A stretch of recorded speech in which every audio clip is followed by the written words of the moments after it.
I never thought I'd be telling this story to anyone. Some wounds are meant to stay private, hidden beneath layers of shame and disbelief. But keeping this inside has been slowly killing me, and maybe by sharing it, I can finally begin to heal. My name is James Mitchell. At 32, I thought I had my life figured out. I had a decent job as a software developer at a growing tech company in Boston, a modest apartment in Cambridge that I'd spent years making feel like home, and what I believed was a solid relationship with my girlfriend of 3 years, Eliza. We'd met at a friend's gallery opening, and from the moment she challenged my admittedly pretentious take on modern art, I was captivated. Eliza was brilliant, a marketing executive with ambition that matched her talent and a smile that could light up the dreariest New England winter day. The only complicated part of my life was my relationship with my mother, Diana. My father died when I was 19, leaving behind a moderately successful construction business and a house in the suburbs of Boston. Dad had been the buffer between Mum and me for years. Without him, our relationship became increasingly strained. Diana was only 47 when Dad died, and she seemed determined to reclaim her youth rather than grieve. She sold the business for a substantial sum, renovated the house, and transformed herself with expensive clothes, cosmetic procedures, and a new social circle. While I was working my way through college on scholarships and part-time jobs, she was posting Instagram photos from Aspen and the Hamptons. We drifted apart, our mandatory holiday dinners becoming exercises in tolerance rather than family bonding. Still, I tried to maintain some connection. She was my only close family, after all. "You're too judgmental, James," she'd say whenever I expressed concern about her spending or lifestyle. "Your father would have wanted me to enjoy life." Maybe she was right. Who was I to dictate how she should live? But it hurt that she never asked about my studies or my career, never offered support when I was struggling. It was as if I had become an inconvenient reminder of her previous life, a life she was eager to leave behind. Then came Eliza. When I introduced them 2 years ago, I was nervous. Eliza came from a close-knit family from Minneapolis, the kind that had Sunday dinners and genuinely enjoyed each other's company. I warned her that my mother was different. "She'll love me," Eliza said confidently. "Everyone's mum loves me." The first meeting seemed to go well. Mum was on her best behaviour, asking Eliza about her job and complimenting her fashion sense. They even made plans to have lunch sometime. I was relieved and hopeful that Eliza might be a positive influence. What I didn't realise was that I had just introduced the 2 women who would shatter my world into unrecognisable pieces. It started with small things. Mum began texting Eliza directly instead of going through me. They occasionally met for lunch or shopping, which Eliza described as building a relationship with your family. I was cautiously pleased, even if I found it strange that my mother seemed more interested in my girlfriend than she'd ever been in me. 6 months ago, I decided to propose to Eliza. Despite my complicated relationship with marriage as an institution, my parents' union had been far from ideal. I knew Eliza was the person I wanted to build a life with. I spent weeks finding the perfect vintage emerald ring that matched her eyes and planned a weekend trip to Cape Cod where we'd had our first real vacation together. The Thursday before our trip, I was working late, trying to finish a project so I could take Friday off. Around 8 p.m, I received a text from Trevor, my closest friend since college. "Call me when you can. It's important." I stepped away from my desk and called him immediately, worry tightening my chest. "What's up?" I asked when he answered. There was a pause, the kind that precedes life-changing news. "I'm at the Charles right now," he said, referring to an upscale hotel bar downtown. "And, James, I don't know how to say this, but your mum is here, with Eliza." "Okay," I said, confused by his tone. "They sometimes meet up. Is something wrong?" Another pause. "They're not just meeting up, man. It looks intimate. They're holding hands across the table. Eliza just kissed your mum's hand. It doesn't look like a future daughter-in-law and mother-in-law relationship." I laughed, the sound hollow even to my own ears. "You must be mistaken. Maybe they're just being emotional about something." "James," Trevor's voice was firm now. "I've been watching for 20 minutes. This isn't a misunderstanding. I can send you a photo if you need proof, but I don't think you want to see it." The world tilted on its axis. No, I said automatically. No photos. I'll handle this. I ended the call and sat motionless at my desk, my mind refusing to process what Trevor had told me. It was absurd, impossible. Eliza was straight, my mother was straight. They barely knew each other. But a voice in my head whispered, "They've been meeting for months, without you." I drove to the Charles in a daze, part of me hoping that Trevor was mistaken or playing some incomprehensible joke. The hotel's valet took my car, and I walked into the dimly lit bar with my heart hammering against my ribs. I spotted them immediately in a corner booth. Eliza was leaning across the table, her hand covering my mother's, their foreheads nearly touching as they spoke in low voices. The intimacy was unmistakable, and so jarring that I almost turned and fled. But then my mother laughed, that throaty laugh I'd heard her use with her wealthy male friends, and brushed a strand of hair from Eliza's face. Time seemed to stop as I stood frozen, watching the woman I planned to marry, and the woman who gave birth to me destroy everything I thought I knew about my life. A waiter asked if I needed a table, and the spell broke. I walked toward them, my legs moving automatically. They didn't notice me until I was standing at their table, staring down at their intertwined hands. When Eliza looked up and saw me, her face drained of colour. "James," she gasped, pulling her hand away from my mother's. "What are you doing here?" "I could ask you the same thing," I said, my voice surprisingly steady despite the earthquake happening inside me. My mother recovered more quickly. "We were just having a drink, James. Don't make a scene." The cold dismissal in her tone ignited something in me. "A drink? Is that what you call this?" I gestured between them. "Trevor saw you. He told me what's going on." Eliza stood up, reaching for my arm. "James, please, let's go somewhere and talk about this privately." I jerked away from her touch. "How long has this been going on?" I demanded, looking between them. "How long have you been lying to me?" The patrons at nearby tables were beginning to stare. My mother slid out of the booth and grabbed her designer purse. "This isn't the place," she hissed. "If you want to discuss this like adults, we can go to my house." "Like adults?" I laughed, the sound brittle and strange. "Adults don't sneak around behind someone's back. Adults don't betray the people who love them." Eliza was crying now, mascara tracking down her cheeks. "It's not what you think, James. It's complicated. Please, just let us explain." "There's nothing to explain," I said, the initial shock giving way to a cold, clarifying rage. "I understand perfectly." I turned and walked out, ignoring Eliza calling my name. Outside, I cancelled the valet and started walking, not caring where I was going. It was a mild May evening, the streets filled with people enjoying the weather, completely unaware that my world had just collapsed. After walking aimlessly for nearly an hour, I found myself at Trevor's apartment building in Beacon Hill. I texted him and he buzzed me up immediately. "Jesus, man," he said when he opened the door. "You look like hell." I pushed past him into his apartment and dropped onto his couch. I saw them. Trevor sat across from me, his face tight with concern. "I'm so sorry, James. I debated whether to tell you, but... No, you did the right thing," I said, running a hand over my face. "Better to know." He got up and returned with 2 glasses and a bottle of bourbon. "What happened when you confronted them?" I took the glass he offered and drained it in one swallow, welcoming the burn. "Nothing useful. They wanted to explain somewhere private, as if there's any explanation that could make this okay." Trevor refilled my glass. "Are you sure about what's happening? Could it be something else?" "You didn't see how they looked at each other," I said, the image seared into my memory. "This isn't new. This has been going on for a while." My phone had been vibrating continuously in my pocket. I pulled it out to see 17 missed calls and dozens of texts from both Eliza and my mother. I turned it off and tossed it onto the coffee table.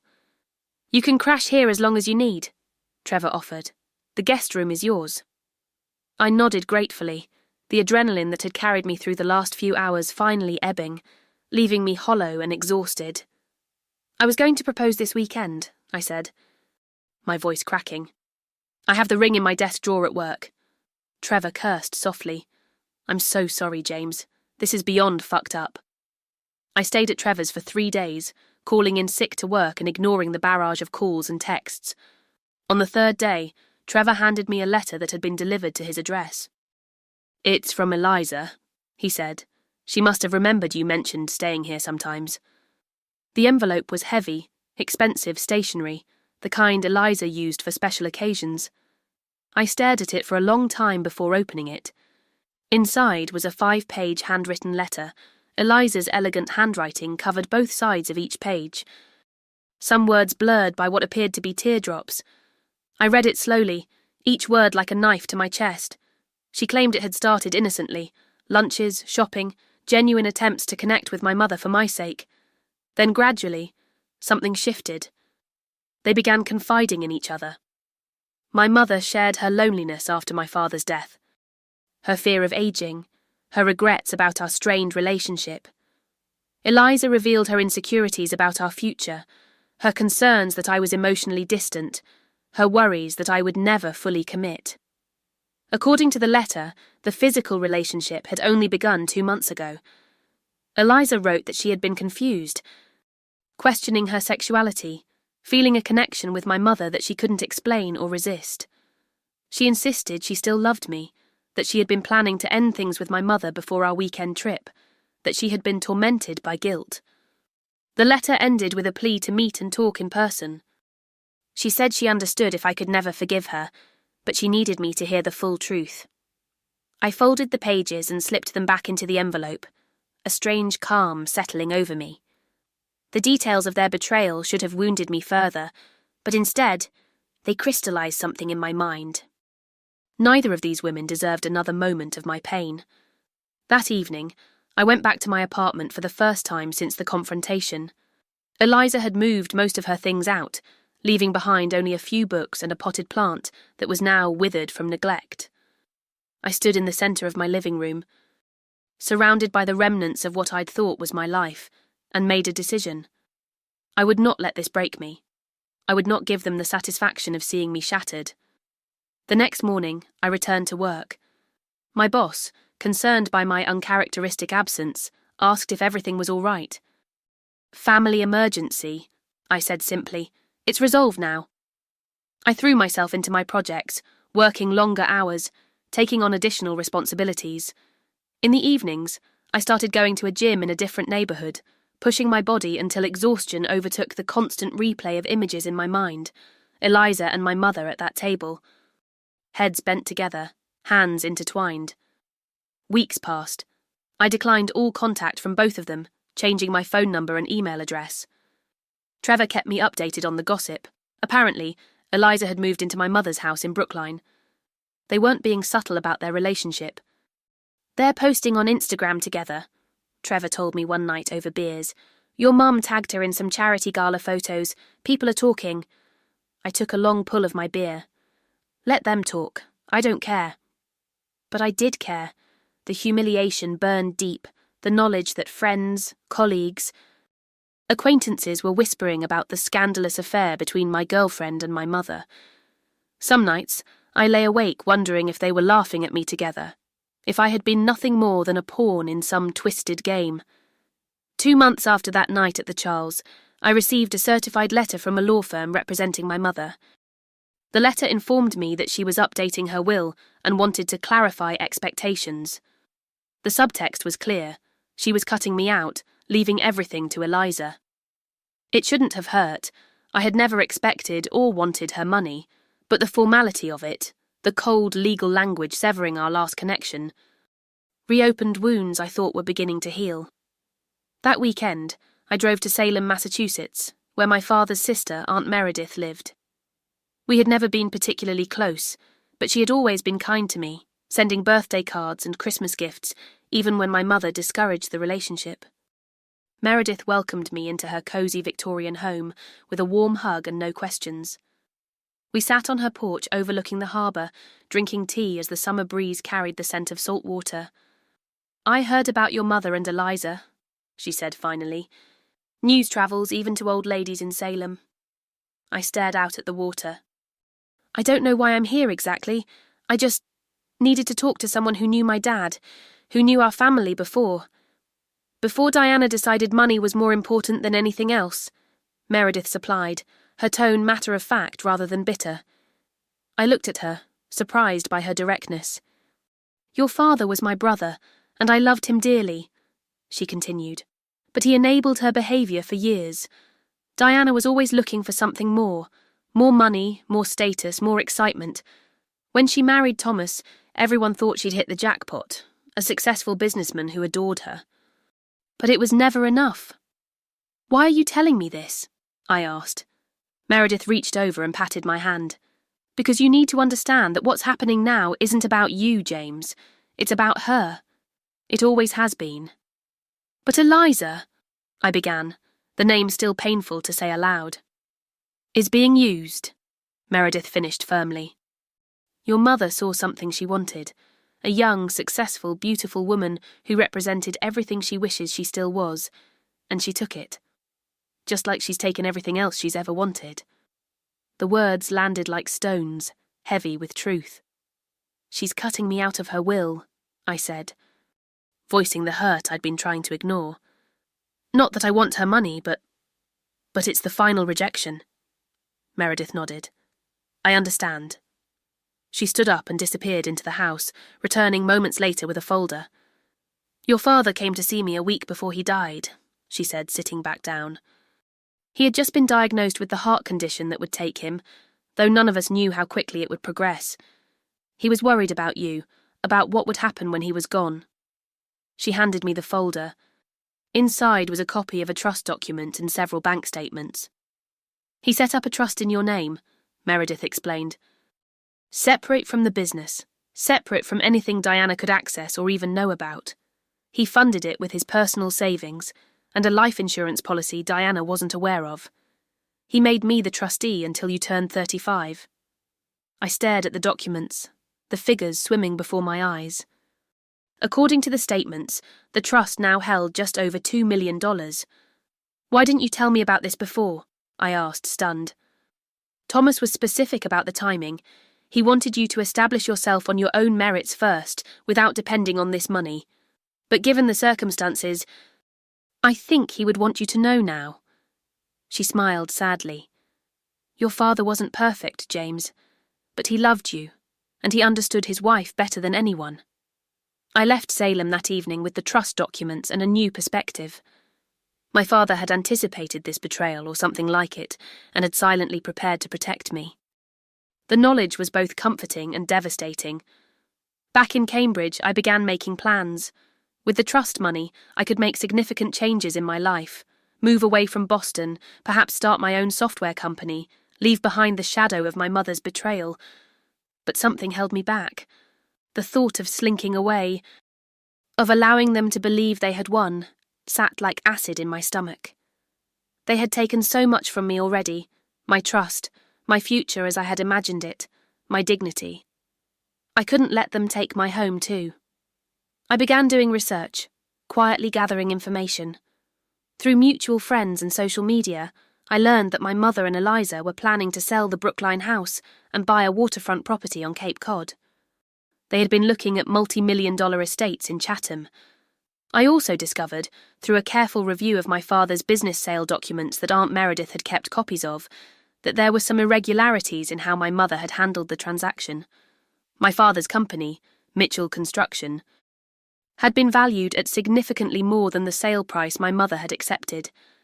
Additionally, it appeared she had directed a substantial portion of the proceeds to an offshore account, rather than reporting it as income. Further digging revealed that my mother had been systematically underreporting her income for years, hiding assets in various shell companies and foreign accounts. She had been living far beyond what her reported income could support, a fact that had never occurred to me to question. Armed with this information, I consulted a tax attorney, presenting the documents without revealing my relationship to the subject. His assessment was unequivocal.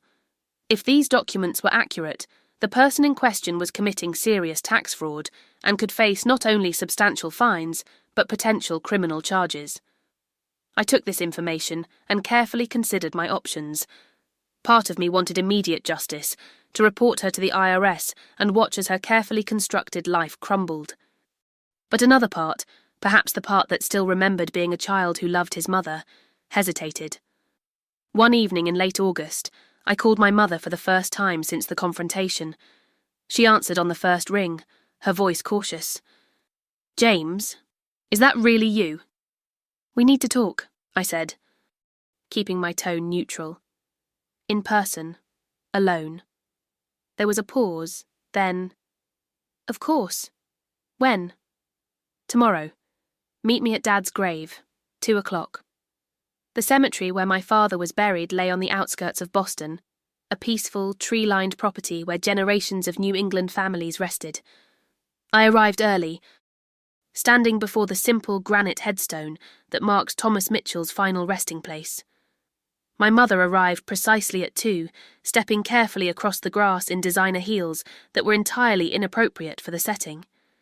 She had aged in the month since I'd last seen her, fine lines visible despite her meticulous makeup. For the first time, I could see the desperation behind her carefully maintained facade. "James," she said, stopping a few feet away, "I'm so glad you called. I've been so worried about you." "Have you?" I asked, my voice cool. "That's not the impression I got from your lawyer's letter." She had the grace to look embarrassed. "That was a mistake. I was angry that you wouldn't talk to me, wouldn't let me explain." "Explain what, exactly? How you seduced my girlfriend? How you moved her into your house? How you parades her around at your social events like some kind of trophy?" "It wasn't like that," she protested. "Eliza and we connected. I never meant for it to happen."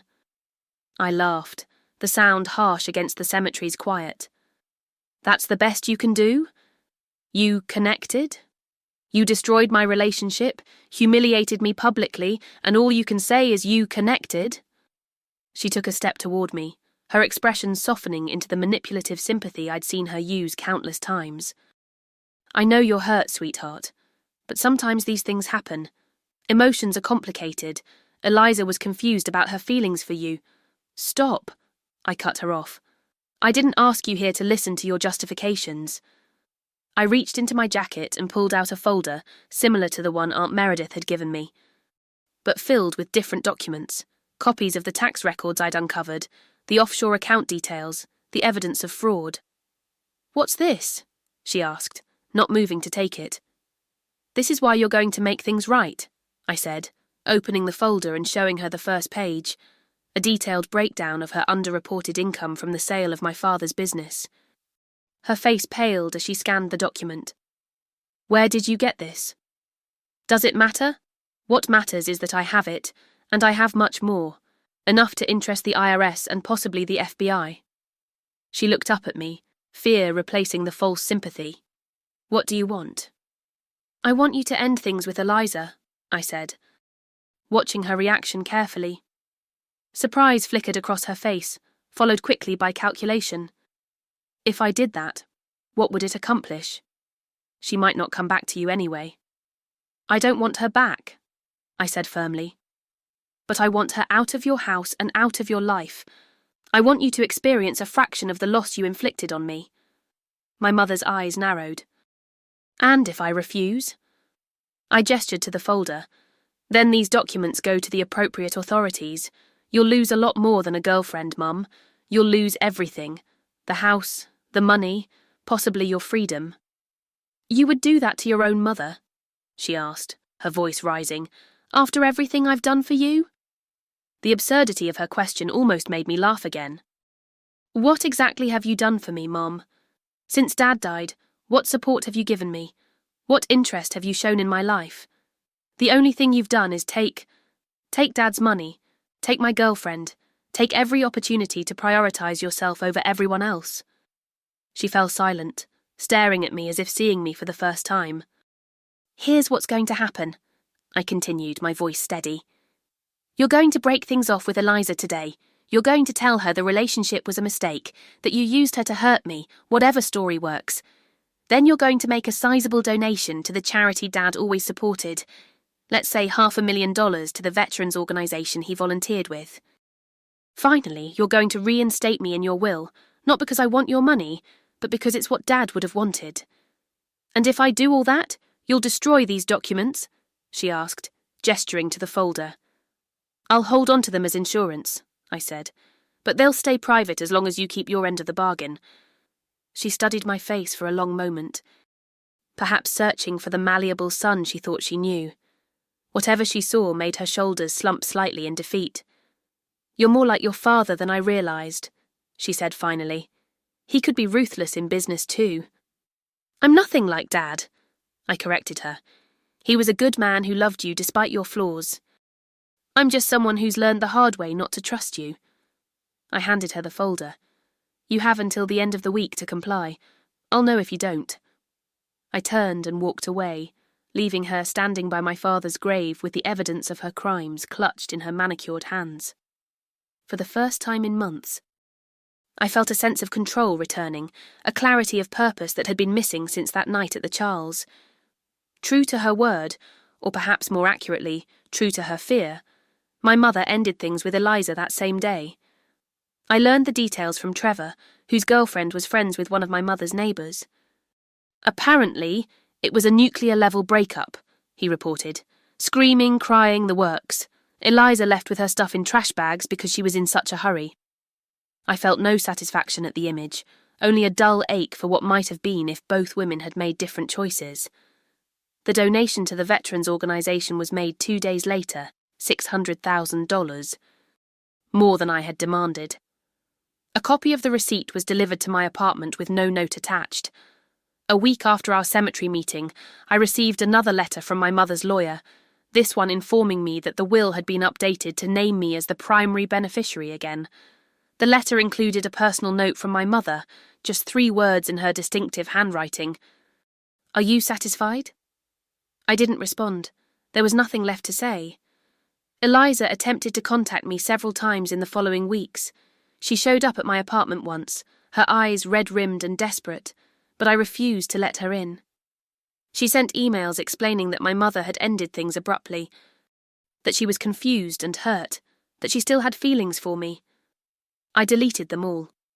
Whatever game they had been playing, I was no longer a participant. Fall arrived in Boston with its characteristic brilliance, the trees along the Charles River exploding in shades of crimson and gold. I took long walks on weekends, rediscovering parts of the city I had avoided during the summer, reclaiming my life one step at a time.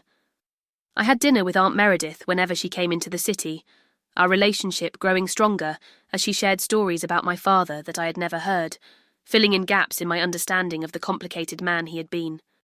At work, I was promoted to lead developer, recognition for the intense focus I had channeled into my projects over the summer. The increase in responsibility and salary came with an opportunity to invest in the company, which I did using a portion of the trust money. As for my mother and Eliza, they retreated to separate corners of their shattered lives. My mother threw herself into her social activities with renewed vigour, posting photos from charity events and exclusive parties as if nothing had changed. Eliza, I heard, had taken a job in Chicago, putting physical distance between herself and the wreckage she had helped create. Sometimes in quiet moments, I still wondered about the why of it all. Had Eliza ever loved me, or had I been a stepping stone to a more affluent lifestyle? Had my mother targeted her specifically to hurt me, or had their relationship truly developed organically from some twisted connection? In the end, I decided it didn't matter. The trust my father had established gave me options I hadn't had before, but more importantly, the entire ordeal had given me perspective. I had survived the worst betrayal imaginable and emerged stronger, more self-aware, and finally free from the dysfunctional dynamics that had shaped so much of my life. Last week I ran into Eliza unexpectedly. She was in Boston visiting friends, she said, and we crossed paths at a coffee shop near my office. The shock of seeing her nearly 3 years after everything happened made me momentarily speechless. "James," she said, her voice soft with surprise. "How are you?" She looked different, her hair shorter, her face thinner, her style more subdued than I remembered. I searched my heart for the anger I had carried for so long and found only a distant echo. "I'm good," I said, and realised with some surprise that it was true. Really good, actually. We talked briefly, awkwardly. She was engaged to someone in Chicago, a woman she had met through work. She asked about my mother, and I told her the truth, that we had a distant but civil relationship now, speaking only a few times a year on birthdays and holidays. As we said goodbye, she hesitated, then said, "I'm sorry, James, for everything. We were both selfish and cruel. And you deserved better." "Yes," I agreed simply. I did. I watched her walk away, the woman who had once been the centre of my world, and felt the final threads of my past life detach and float away. The betrayal had defined me for a time, had forced me to confront painful truths about my mother, about Eliza, about myself, but it no longer controlled me. My father, for all his flaws, had ensured I would have the resources to build my own life, separate from my mother's influence. It was a final gift I hadn't appreciated until I needed it most. Now, as I move forward, I carry with me the lessons of that difficult time. That family is not always blood, that love requires integrity as much as passion, and that sometimes the greatest act of self-respect is to walk away from those who cannot see your worth. My story doesn't have a perfect ending. Life rarely does. But it has a true one. I lost people I thought I couldn't live without, and discovered I was stronger than I knew. I faced betrayal and emerged not bitter, but wiser, and perhaps most importantly, I learned that some wounds, while they never fully heal, can become the foundation for a more authentic and resilient life. If you like this story, please like this video, subscribe to the channel and share your impressions of this story in the comments. To listen to the next story, click on the box on the left.